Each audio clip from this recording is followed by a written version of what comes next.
Hey, it's Josh. Every system, whether it's your personal computer, a company server, or even a cloud environment, has security weaknesses. And the more exposed it is, the easier it becomes for an attacker to find a way in. This is why cybersecurity hardening is critical. Hardening is the process of securing a system by reducing its attack surface, which is the total number of ways an attacker could try to exploit a system and get into it. Think of it like securing a house. If you leave all the doors and windows unlocked, anyone can walk in. Hardening is like locking unused doors or adding security cameras and reinforcing entry points to make it harder for intruders. And so now that we understand hardening, I also mentioned an attack surface. Well, what exactly is an attack surface? Well, as we mentioned, an attack surface is all the potential entry points an attacker could use to exploit a system. And in theory, the larger the attack surface, the more opportunities for a hacker to get in. Now, I had also mentioned the word expose or exposure. In cybersecurity, exposure refers to how many access points or weaknesses a system has that could potentially be exploited. A device that has multiple open ports or weak passwords or outdated software is far more exposed than a lockdown, well-configured system.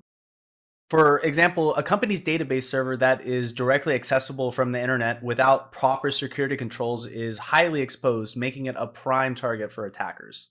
Examples of an attack surface could include open network ports, weak or default passwords, unpatched software vulnerabilities, unnecessary services running in the background, or even unrestricted user accounts with excessive privileges. And while we use hardening to help secure a system, we have to keep in mind the overall functionality and intent of what this device is. And yes, the goal is to minimize the number of entry points, but we also have to ensure that the system is still functioning and can actually perform what we got it to do.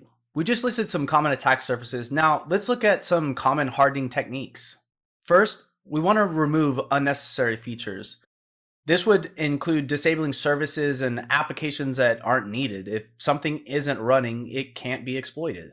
Next, we need to make sure to patch and update regularly. This includes keeping software up to date and fixing security flaws before they can actually be used against you. Next, we have restrict user privileges. This would include following the principle of least privilege, which means users should only have permissions that they absolutely need. Next, we have secure network settings. We need to close unused ports or disable unnecessary protocols and configure firewalls to restrict traffic that is not needed. We don't need to talk using these specific network settings. Lastly, we're going to strengthen our authentication.